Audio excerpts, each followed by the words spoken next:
Welcome to the lecture notes on Unit 3. In Unit 3, we're covering Chapters 4 and Chapter 6. But because I covered Chapter 4 in the Unit 2 lecture notes, I'll only be covering Chapter 6 in these notes. So in this lecture, we're going to talk about the survey interview. And let's take just a moment to compare it to where we've been. You all have been working on your informational interviews, and I have encouraged you to use open-ended questions and gather as much information as you can and kind of go with the flow, if you will, with your interviews. Survey interviews are very different. They're highly standardized and precise. So that's one way we're going to look at these today. We're going to look at the survey interview from a precision perspective. So to get started, you have to write a detailed interview guide for a survey interview, and it needs to be standardized. That's very critical for surveys. Survey interviews are not flexible, nor are they adaptable like the interviews that we have been planning. So when you're thinking about structuring a survey interview, you're going to have an opening, but typically you do not have any small talk or any icebreaker questions in surveys. You just state the purpose of the survey, tell the person that's agreed to be interviewed your name, the purpose of your survey, and then you move into the first question. And surveys are structured so that each person you interview goes through an identical interview process.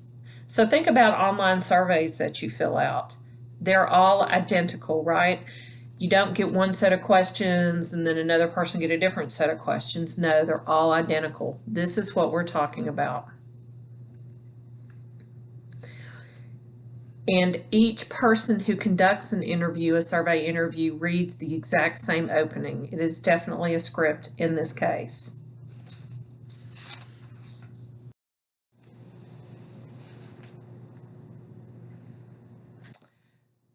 Sometimes, well, before we talk about the closing, sometimes when you're trying to motivate people to take survey interviews, or this could be the case with an informational interview, you offer an incentive. So that could be a Starbucks card, or it could be any kind of incentive to get people to take the survey. For example, I was recently offered the chance to take a survey, and the motivation was to give me a $30 Amazon card. Well, I don't know about you, but I love Amazon and I'm on there all the time. So that $30 Amazon gift card motivated me to take the survey.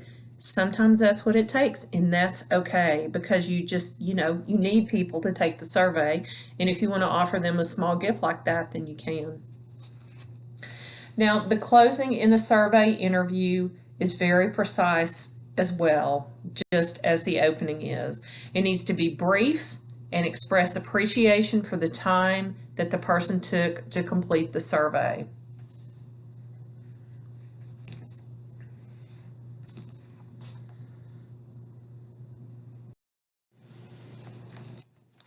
The survey questions. We're going to talk about phrasing, but we're going to talk about question strategies that are designed to get at information and some types of questions. Again, I'm not going to cover everything in the chapter. I'm just pulling out some key information here. So every word in a survey has to be worded the exact same way. It has to be spoken the same way without any kind of variation or deviation from the question.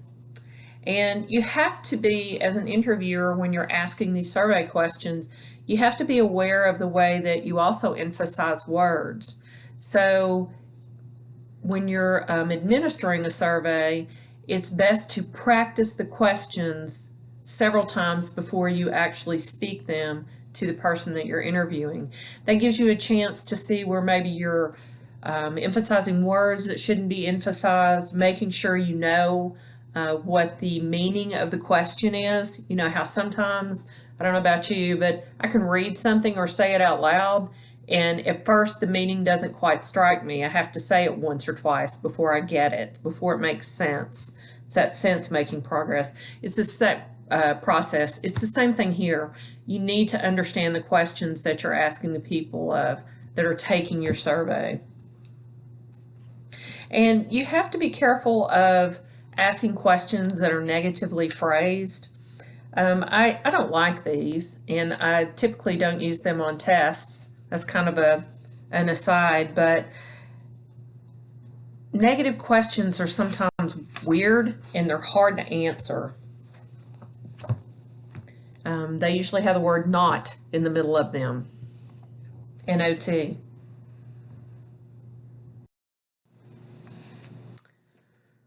One thing I want to talk about before we talk about probing questions is writing your questions out. And we did this with the informational interview as well, but specifically, it's very critical for a survey interview because, again, precision is involved. You want everything to be uniform and very precise. So you want to write your questions out, you want to draft them, you want to even test them before you actually administer the survey and see if there's any problems in the wording. Now, probing questions are definitely less frequent in survey interviews. They're not planned normally within a survey interview because, again, you're trying to administer an identical survey. You might make a note later on, of a possible probing question or follow-up question that could be added to the survey at a different point, but typically in a survey you don't ask probing questions. Now you have some different question strategies to try and get at knowledge level, honesty, and consistency of the interviewee. And they also help reduce kind of indecisive answers. They help to prevent bias in a way. And so there's three. You have a filter strategy, a repeat strategy. I'm sorry, the filter strategy is not highlighted on the side, but it's filter strategy, repeat strategy, and leading question strategy. There's a few more in the book, but these are the ones I want to talk about. So a filter strategy, it's where you ask a question. So I'm just using the example in the book. The interviewer asks, are you familiar with the legislature's proposed increase in state funding for highways? And if the interviewee says yes, then you ask the next question. If the interviewee says no, then you would go to your next question on your list. So it's a way of filtering out their knowledge level as to whether you'll ask the follow-up question or you'll just go on to the next question in your list. Now the repeat strategy, you've probably seen this in surveys you've taken too. It's where you're asked a question one way and then a few questions later you're asked the question in a different way, but you know it's still the same topic. But what the interviewer is trying to get at is, are you answering consistently? All right, the leaning question strategy. Don't confuse this with a leading question, but it is a leaning question. It's when the person is maybe undecided. So with the leaning question strategy, you're really urging the respondent in your survey to take a stand or make a decision. And with this type of strategy, it reduces the number of undecided and don't know answers. Or if you've seen a Likert survey, maybe the middle choice is neutral. So it reduces those kind of risks. The shuffle strategy is it just varies the order of answer options from one to the next. So it helps prevent order bias in asking your questions. And then chain or contingency strategy is the last one. And I'm not going to go into great detail on these because the first three are the ones that are more used. All right, question scales. So you've probably seen these a lot if you've taken a survey. And the first one we're going to look at is interval scales, and they provide distance between measures. So this is also called a Likert scale because the person that created this, his last name was Likert. So evaluative or Likert scales ask people to make judgments about people, places, things, or ideas. And let's see, I'm looking at page 108 in your text. There's an excellent example of a Likert question. So you've got a scale of 1 to 5. 1 is strongly agree, 2 is disagree, 3 is neutral, 4 is agree, and 5 is strongly agree. This probably sounds very familiar to you. The second type of interval scale is a frequency scale. So that's asking people to select a number that accurately reflects how often they do something or use something. So for example, how frequently do you eat out meals during the week? On a scale, so it would be rarely, less than once a week, more than once a week, etc. And then numerical, you're asking people to select a range or level that accurately reflects their age, income, educational level, or rank. So if you were asking people to provide income, it might be, I'm in the age range of 18 to 24, or 25 to 34, or 35 to 49, etc. So these are interval scales. The next type of question scales are nominal scales, and these type of scales deal with naming and selecting. And so they present these mutually exclusive variables or things, and they ask your respondents to name the most appropriate one. So the question, do you consider yourself to be a Democrat, Republican, Libertarian, Independent, or other? You see how all those are mutually exclusive? So you have to pick one. Ordinal scales ask people to rank or rate an idea or topic. And so maybe it's about restaurants that you like to eat at. And so on a survey, you're presented with 5 choices. You might rank them as excellent, above average, average, below average, or poor. And then the last one I want to pull out is the Bogardus social distance scale. And this scale determines how people feel about topics. It says social relationship, but it can be topics too. Look at page 111 in your text for an example, because the example is really too long on here. But what a Bogardus social distance scale does is it narrows it down. So it moves from far away from you to you. So, for example, do you favor refugees in the United States? And then several questions later it would say, do you favor settling refugees in your city? So it moves from distant to far, and to see what your comfortability level is.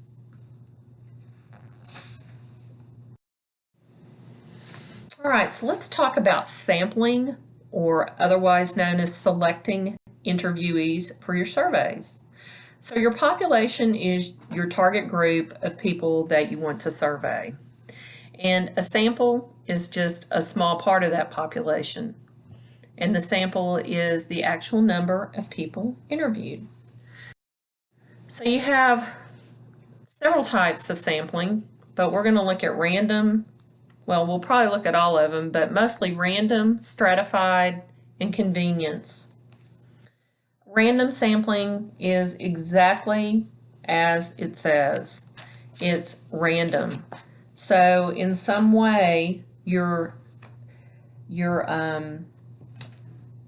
randomly pulling people to survey. There are several ways to do this. So you can do it through a table of random numbers. It's kind of like drawing numbers from a hat, if that makes sense to you. Random digit sampling. So if you needed to call people, you could select maybe every 5th or 10th person on the list. A stratified random sampling is if you really want to specifically survey definable groups such as men and women, people based on education levels, income levels, cultural groups, etc., then the stratified random sampling method would be the one that you would use. You can also do convenience sampling, and that's simply because the people that you want to survey are easy to reach, they're easy to get to. So for example, if you've ever been in a shopping mall and someone's conducting a survey, that's definitely convenience sampling.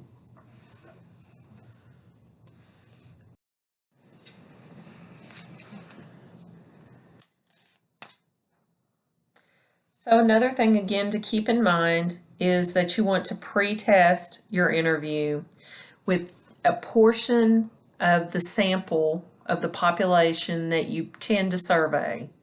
Again, you want to see how well your questions are phrased, what kind of feedback that you're getting from your audience or your population, and if you need to edit anything, change anything, because again, we are really going for precision. All right, let's talk about different ways to interview. We can definitely interview face-to-face, which is what you're doing for your informational interviewing. You can interview by telephone. I've done a lot of that lately. You can interview through the internet or other electronic means. Interviewing face-to-face, respondents might be willing to take part in longer interviews. Haven't found that that's always the case. But it's easier to establish rapport and credibility when you're interviewing face-to-face. And that's why I want you to do that for your informational interview assignment.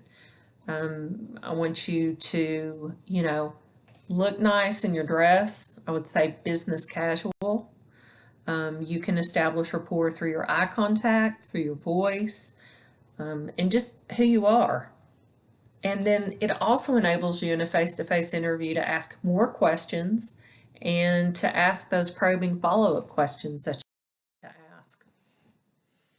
And usually the people you're interviewing may respond better because it seems natural to sit face-to-face and talk to someone. And what else about interviewing face-to-face? It can allow you to relax. It's not necessarily on this list, but it can allow you and the interviewee to feel more relaxed in the interview. All right, interviewing by phone. I've done a lot of interviews by phone lately, as I've said a few times. It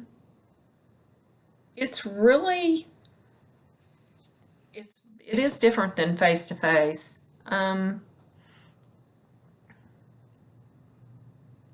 You can get faster results. I found that people on the phone are less inhibited about answering questions than they would be face to face. Although this says that respondents provide fewer socially acceptable answers, I found that people are less inhibited and will provide greater depth of information. I think there's a feeling of anonymity when people interview by phone. And this is if you're doing open-ended interviews. Now, for a survey, that would be different. Definitely, there are fewer interview effects, including interviewer bias, and there's definitely greater uniformity in the way that the questions are spoken and delivered. Respondents definitely prefer the anonymity of the phone when answering controversial and personal questions. Right, interviewing through the internet, of course, it seems like it's fast and less expensive. There's definitely anonymity, and you can reach a large target population this way. But of course, disadvantages are that there's no nonverbal communication that you can look at. There's definitely no spontaneity, and it's really hard to probe into answers because the follow-up. And then once you have your answers for your interviews, you're going to tabulate them. And that's normally using a program such as SPSS. Those are the type of scale questions you're going to do that. The answers to the open-ended questions, you have to go through and look for common themes or common ideas. And then the analysis part is just making sense of what you've collected.